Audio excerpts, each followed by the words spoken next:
പ്രിയപ്പെട്ടവരെ, the truth track ചാനലിൻ്റെ ജാഗ്രത സംരക്ഷണ പരിപാടിയിൽ we the people of India എന്ന പരമ്പരയിലെ 32ാം എപ്പിസോഡിലേക്ക് നമ്മൾ പ്രവേശിക്കുകയാണ്. പെട്ടെന്ന് വളരെ ഫോക്കസ്ഡ് അല്ലാത്ത ചില കാര്യങ്ങൾ പറയുമ്പോൾ നിങ്ങൾക്ക് തോന്നും ഇതിനൊന്നും പ്രാധാന്യം ഇരിക്കുന്നത് എല്ലാവർക്കും അറിയാവുന്ന കാര്യമാണ്. നമ്മൾ പത്രത്തിൽ വായിക്കുന്നുണ്ട്, ചാനലിൽ കേൾക്കുന്നുണ്ട്, ഇതിൽ മാറ്റമൊന്നും വരികയില്ല. അപ്പോൾ മാറ്റം വരാത്ത ഒരു സംഗതി, ഒരു സാഹചര്യം എന്ന് പറഞ്ഞു കഴിഞ്ഞാൽ നമ്മളതിനെ അവോയ്ഡ് ചെയ്യുക, അതിനെ ഒഴിവാക്കി പോകുക എന്നുള്ളതാണ്. അല്ലാണ്ട് അതിനെ മാറ്റിയെടുക്കുക എന്നുള്ള ഒരു ചിന്തയിലേക്ക് നമ്മൾ വരുന്നില്ല. കാരണം അതിലൊരു കൂട്ടായ പരിശ്രമം ആവശ്യമാണ്. ഒരു വിഭാഗം വളരെ സംഘടിച്ച് നിൽക്കുന്നു, മറുവിഭാഗം സംഘടിതമല്ലാതെ, അച്ചടക്കമില്ലാതെ ഒരു അപ്പഴപ്പുണ്ടാകുന്ന വിഷയങ്ങളിൽ കൊടിതോരണങ്ങൾ ഉയർത്തി പോലീസുമായിട്ട് ഏറ്റുമുട്ടി വഴിയിൽ അടിയുണ്ടാക്കി ചെതറിപ്പോകുന്നു. അവർ കുറേ ഭാഗങ്ങളൊക്കെ ഉണ്ട്, കുറേ സംഘടനകൾ, കുറേ സ്ഥാപനങ്ങളൊക്കെ അവർ നടത്തുന്നുണ്ട്, സംഘടിതമായ ചില വശങ്ങളൊക്കെ നല്ല രീതിയിൽ അവർ ചെയ്യുന്നുണ്ട്. പക്ഷേ ഈ ഒരു അവസ്ഥ നമ്മുടെ ഒരു വിശ്വാസ തകർച്ചയിലേക്ക് നമ്മുടെ നാടിനെ നയിക്കും. ജനങ്ങളുടെ ഒരു ഭാഗം വിചാരിക്കുന്നു ഇത് മാറുകയില്ല, ഈ സംസ്ഥാനം ഈ പാർട്ടിയുടെ പിടിയിലാണ്. പാർട്ടി എന്നുള്ളതല്ല, നമ്മൾ ആ പാർട്ടി എന്ന് പറയുമ്പോഴത്തേക്കും പാർട്ടിക്ക് ജനാധിപത്യപരമായോ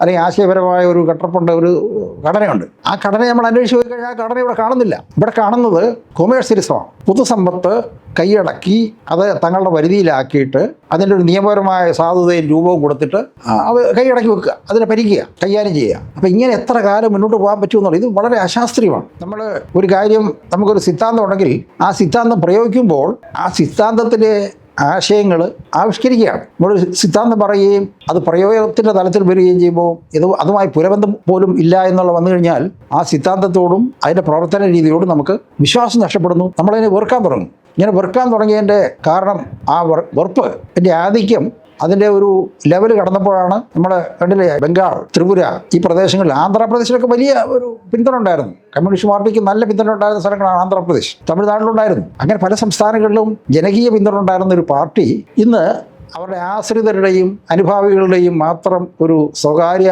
സ്വത്ത് ആയി മാറുന്നു. ആ സ്വകാര്യ സമ്പത്തിനെ അതിനെ നിയന്ത്രിക്കുന്നത് ഒന്നോ രണ്ടോ വ്യക്തികൾ മാത്രമായി മാറുന്നു. കേരളത്തിലാണെങ്കിൽ ഇപ്പോൾ ഒരു വ്യക്തിയാണ്, കേരളത്തിലെ ബഹുമാനപ്പെട്ട മുഖ്യമന്ത്രി, അദ്ദേഹമാണ് പാർട്ടിയെ നിയന്ത്രിക്കുന്നതും പാർട്ടിയുടെ അവസാന ഭാഗം. പാർട്ടിയുടെ സെക്രട്ടേറിയറ്റ് എന്നൊക്കെ പറയുന്നത് ഒരു അലങ്കാര വസ്തുവാണ്. അവിടെ ഒരു ഫോർമാലിറ്റി, അവരെല്ലാവരും കൂടുന്നു, കാര്യങ്ങൾ പറയുന്നു, മുഖ്യമന്ത്രി എന്ത് തീരുമാനിക്കുന്നോ അതിനെല്ലാവരും കൂടെ ഏസ് വെക്കുന്നു, പോകുന്നു. ഇത് കഴിഞ്ഞ് നമ്മൾ ശ്രദ്ധിച്ച് നോക്കിയാൽ അവിടെ ഒരു ചർച്ചയും നടക്കുന്നില്ല.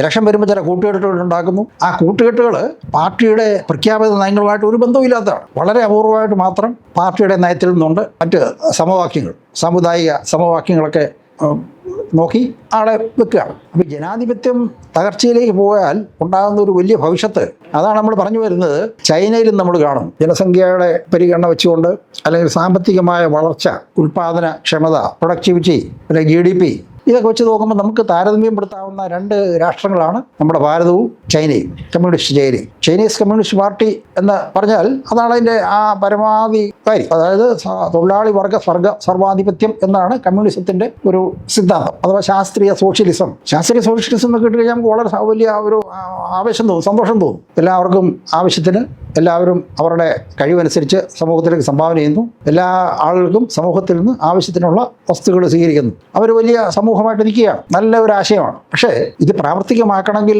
വലിയ പ്രയത്നം, വലിയ അഭ്യാസങ്ങൾ ഇത് നടത്തേണ്ടി വരും. അങ്ങനെ നടത്താനായിട്ട് ഈ പാർട്ടി ഒരിടത്തും തയ്യാറായിട്ടില്ല. ഇന്ത്യയിൽ അതൊന്നും തയ്യാറായിട്ടില്ല, കേരളത്തിൽ അതിന് തയ്യാറായിട്ടില്ല. അപ്പോൾ മുതലാളിത്തത്തിൻ്റെ ഒരു ചെറിയ രൂപഭേദം വരുത്തി അതിന് പാർട്ടിയുടെ ഒരു ലേബൽ ഒട്ടിച്ച് അത് പാർട്ടിയാണെന്ന് അവരെ അവതരിപ്പിക്കുകയാണ്. അതാണ് നമ്മളിപ്പോൾ കണ്ടുവരുന്നത്. പാർട്ടിയുടെ നയപരിപാടികളെന്ന് പറയുന്നു. നമുക്കറിയാം, ഓരോ സംഭവം, ചെറിയ ഒന്ന് രണ്ട് സംഭവങ്ങൾ എടുത്ത് നോക്കുക.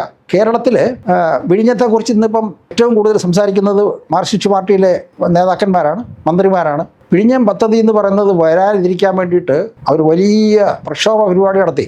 6000 കോടി രൂപയുടെ അഴിമതിയാണ് ഈ പദ്ധതിക്കുള്ളതെന്ന് പറഞ്ഞിട്ട് ഉമ്മൻചാണ്ടി സർക്കാരിനെ ആ പദ്ധതിയിൽ നിന്ന് പിന്തിരിപ്പിക്കാൻ വേണ്ടിയിട്ട് ജനങ്ങളെ ഇളക്കി തീരദേശത്ത് വലിയ പ്രത്യാഘാതങ്ങൾ ഉണ്ടാകുമെന്ന് പറഞ്ഞു വരുത്തി ഇല്ലാതാക്കാനായിട്ട് ശ്രമിച്ചത് യാഥാർത്ഥ്യം. അവർ വന്നു കഴിഞ്ഞപ്പോൾ അത് കൊള്ളാം, അവിടെ അദാനിക്ക് പ്രശ്നമില്ല. അദാനി കൈക്കൂലി കൊടുത്ത് സ്വകാര്യ സംരംഭത്തിലൂടെ നമ്മുടെ നാട്ടിനെ കൊള്ളയടിക്കാനായിട്ടുണ്ടാക്കുന്ന ഒരു സംരംഭമാണ് വിഴിഞ്ഞം പോർട്ടെന്ന് പറഞ്ഞുകൊണ്ട് നടന്നവർ വിഴിഞ്ഞം പോർട്ട് യാഥാർത്ഥ്യമായി കഴിഞ്ഞപ്പോൾ ഉടനെ കയറി ഞങ്ങളുടെ സന്തതിയാണ്, പാർട്ടിയുടെ ഒരു സംഭാവനയാണ്. അതിപ്പോൾ അതിനെക്കുറിച്ചുള്ള അവധാനങ്ങളാണ് നമ്മൾ കേൾക്കുക.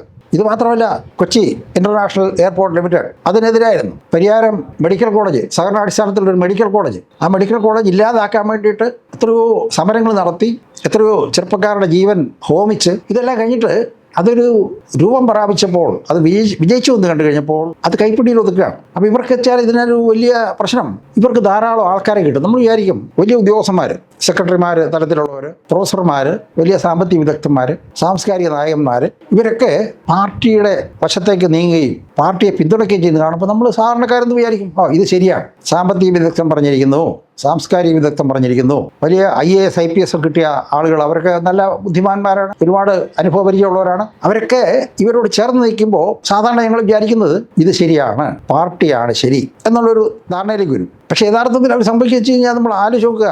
ചീഫ് സെക്രട്ടറി ആയിരുന്ന ആൾ റിട്ടയർ ചെയ്തു, അദ്ദേഹത്തിന് 1.5 ലക്ഷം രൂപ പെൻഷൻ കിട്ടുന്നു, അദ്ദേഹത്തിന് പുനർനിയമനം കൊടുക്കുകയാണ്. ഒരു പബ്ലിക് എൻ്റർപ്രൈസസ് സെലക്ഷൻ ബോർഡിൻ്റെ ചെയർമാൻ, 3 ലക്ഷം രൂപ ശമ്പളം, കാറ്, ബംഗ്ലാവ്, മറ്റ് അനുസാരികൾ. അപ്പം നമ്മൾ പറഞ്ഞു വരുന്നത് നമുക്കൊരു നിലപാടുണ്ടായിരിക്കണം. വ്യക്തികൾക്കും രാഷ്ട്രീയ പാർട്ടിക്കൊക്കെ നിലപാടില്ലെങ്കിൽ നമുക്ക് നമ്മുടെ ഭാവി പ്രവർത്തനങ്ങൾ ആസൂത്രണം ചെയ്യാനോ അതിലെ സാമ്പത്തിക കാര്യങ്ങളെ നമുക്ക് നിർവചിക്കാനോ സംഘടിപ്പിക്കാനോ ഒന്നും കഴിയാതെ വരുന്ന ഒരവസ്ഥ ഉണ്ടാകും. അപ്പോൾ ഈ ഒരു പ്രതിസന്ധി ഘട്ടം എങ്ങനെ മറികടക്കുമെന്നുള്ളത് നമ്മൾ ഓരോരുത്തരും ചിന്തിക്കേണ്ട വിഷയമാണ്. ചൈനയെക്കുറിച്ച് നമ്മൾ പറഞ്ഞു, ഏതാണ്ട് 20%, ലോക ജനസംഖ്യയുടെ 20% ചൈനയിൽ വസിക്കുന്നുവെന്ന് നമ്മൾ പറഞ്ഞു. ഇപ്പോൾ അത് കേൾക്കുന്ന 20% ഒന്നും ഇല്ല.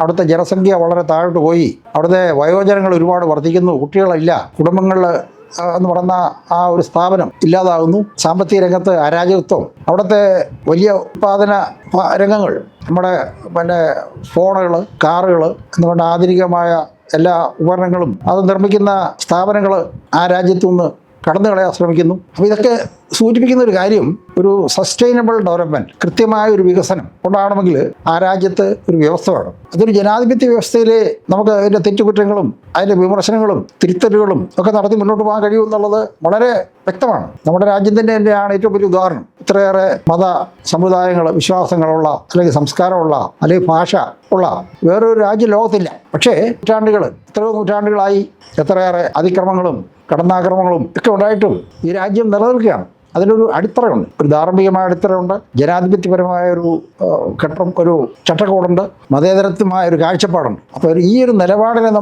നമ്മുടെ രാജ്യവും മറ്റു രാജ്യവും, അല്ലെങ്കിൽ നമ്മുടെ രാജ്യവും ലോകത്തെ മറ്റു രാഷ്ട്രങ്ങളും തമ്മിൽ നമ്മൾ താരതമ്യപ്പെടുത്തുമ്പോൾ നമ്മൾ കുറച്ച് മുമ്പിലാണ്, വളരെ മുമ്പിലാണ്. മറ്റു രാജ്യങ്ങൾക്കില്ലാത്ത ഒരുപാട് സവിശേഷതകൾ നമുക്കുണ്ട്. പക്ഷേ നമുക്ക് ഒരുപാട് അച്ചടക്കരാഹിത്യമുണ്ട്. അപ്പോൾ ഈ കാര്യങ്ങളൊക്കെ നമ്മൾ കൂടുതലായിട്ട് ഇതിനെക്കുറിച്ച് നമ്മൾ ഒരു കാഴ്ചപ്പാടുണ്ടാവണം, അതിലേക്ക് നമ്മൾ ഉള്ള സംസാരം, ചർച്ച ഉണ്ടാവണം. അപ്പോൾ ഈ വിഷയങ്ങളെ കുറിച്ച് കൂടുതലായിട്ട് അടുത്ത വരുന്ന എപ്പിസോഡുകൾ സംസാരിക്കാമെന്ന് വിചാരിക്കുന്നു. അതുവരെ ഏവർക്കും നന്ദി, നമസ്കാരം.